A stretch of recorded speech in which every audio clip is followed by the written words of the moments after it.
మీరు ఒక ప్రక్క ప్రభుత్వ ఉద్యోగిగా ఉంటూనే ఉద్యమాల్లోకి వెళ్ళడం జరిగింది.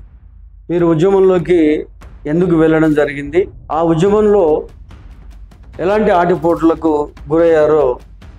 ఉద్యమంలో నేను ఒక్కరిని చదువుకుంటూ ఇంకొకరు కూడా 10 మందికి సహాయపడే విధంగా ఉద్యమం నేపథ్యం ఎందుకు ఎంచుకోకూడదని హాస్టల్లో చదువుకుంటూ హాస్టల్స్లలో కూడా అప్పుడు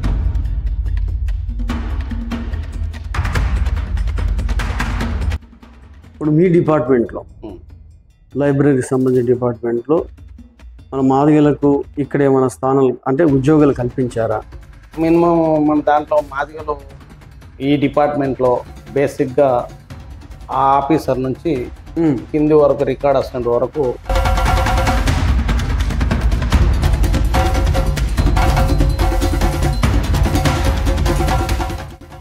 అంటే కేటగిరైజేషన్ అమల్లోకి వస్తే ఇంకా మన వాళ్ళకి లబ్ధి చాలా బెనిఫిట్ అవుతుంది, ప్రమోషన్ రిజర్వేషన్ వస్తుంది, డెఫినెట్గా ప్రతిదీ కూడా న్యాయం జరుగుతుంది. ఇప్పటికే చాలా కోల్పోయాం, డిపార్ట్మెంట్ వైజ్గా చూసుకుంటే అస్త వ్యవస్థంగా కోల్పోయాం.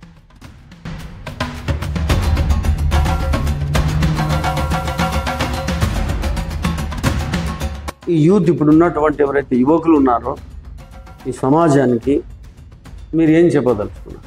ఆ లక్ష్యాన్ని గురించి ముద్దాడే వరకు గమ్యాన్ని యువత అంతా